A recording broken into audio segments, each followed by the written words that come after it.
Good day, everyone. Once again, the Silent Trader. Um, Today is January 4th, 2026. Let us discuss the dog or doggy coin. What will be the next target and what will be the possible move of the market as BTC recovers in the weekend. Okay, umiba yung galaw ng market ngayon, no? Kasi every weekend nagkaroon ng recovery, no? And during weekdays, mabagal yung market. So, naging opposite yung behavior ng market. Okay? So, probably some of the sign of altcoins recovery pag ganun yung mangyayari. Okay, but before that, no, let me discuss to you the dog coin in the weekly time frame.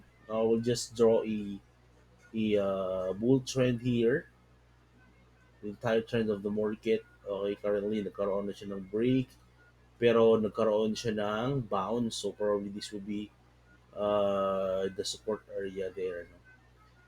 Okay, and then we'll draw a bear trend also. Okay, so probably the Dogecoin can have a retest around 1589, the resistance, the RT of the weekly time frame. And we'll see if magkaroon siya ng rejection and then it will have a retracement. Kasi yung target natin, kapag tuloy-tuloy yung recovery ng BTC or magkaroon ng stable price above 90,000, as mentioned in the previous analysis natin for Bitcoin, okay, probably yung target natin will have around 0.4 of Dogecoin. Yan yung pinakamataas sa target natin for Dogecoin.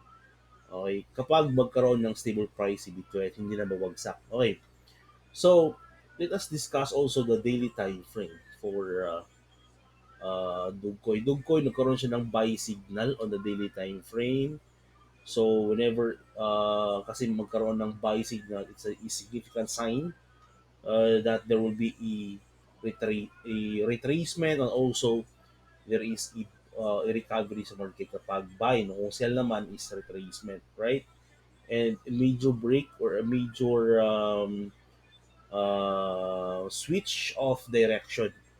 Okay, so we'll see if magkaroon ng retracement sa intraday si Dogecoin kasi sa daily time frame, it could hit around 1.8 before siya magkaroon ng retracement, no? And after hitting that one, there is a S3 or inverse, ano to, inverse is in R. Support to nung una, naging resistance na. Okay, so that will be our first target. And let us take a look at the 4 hours time frame. Okay, 4 hours time frame natin nasa R3 na tayo. So it's not a healthy rally, no? It needs to have a retracement. Okay, so if Dogecoin cannot maintain its price above 153, probably it will start having a retracement dito. Then probably it will create another momentum, no? Kasi ito medyo hindi to healthy yung ganitong scenario eh. Yung healthy kasi kapag when there is a retracement, ganun, no, parang wave, no? That's one of the sign na healthy yung rally niya kasi pwede ito babagsak agad eh. Yan yung medyo delikado. So if you are not, kung hindi ka pa nakapag-position ito, we'll wait for the R2 or the inverse is in R. So nagiging support to. Probably sa 4 hours time frame, yan yung maging entry level natin. Para sa in preparation of the sa market recovery ng altcoins. So probably this year will be an altcoins or alt season. So yan sa mga inabangan natin. Okay, so if not, we'll try to monitor, baka makapag-short din tayo nito. A good opportunity for shorting kapag hindi siya makaangat sa dyan. Na medyo malaki-laki din yung yung magiging around 11%. Grabe yung pagtaas niya pala no, from here. Around 26%. Okay? So, nasa R3 na tayo. We'll see what will happen kasi yan yung major resistance dito.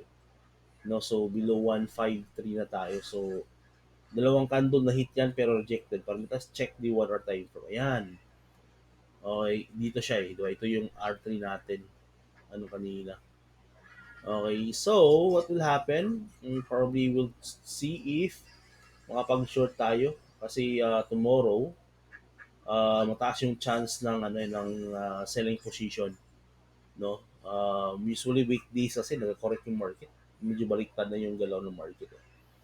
If we'll try to have if Dogecoin will have a sell signal, no, will have a sell position dito. No, especially pag i-break niya tong bull trend niya, so probably it will find some support here and up, and then magkaroon siya ng another drop dito. And then bago na naman siya magkaroon ng recovery. Okay? It's a market cycle, especially ngayon bago pa lang yung recovery. Kapag hindi ka nakasabay sa bounce niyan, so try to get in during sa retracement and during the ano naman after ng retracement, no. So mas maganda yung position kasi ngayon kapag papasok tayo, okay, it's not too late but sayang kasi yung retracement, no? We are expecting for retracement kasi dito. So we'll wait, no? And then if Dogecoin can have another high dito, kung kapag i-break niya yung pre-high niya sa 1 hour time frame, pwede tayo mag-long dyan, no? We can open a long position and try to place another bid for long positions, no? And then we'll see tomorrow, no? Maganda kasi ito i-position mo tomorrow eh, you know, mga 8 AM, okay? That's for Dogecoin, and then uh, we'll see if what will happen on the weekdays, no? Kung ano yung gagawin niya kasi resistance na siya, no, sa force time frame. And sa daily time frame din natin, okay, medyo mataas pa naman yun, eh, chance ng continuation or 0.18. Pero makapal kasi yung resistance dito. Medyo there's a lot of resistance dito kaya medyo there is a chance also na retracement muna bago yung next move ng anong Dogecoin. Okay, that's all for the update of Dogecoin. Thank you.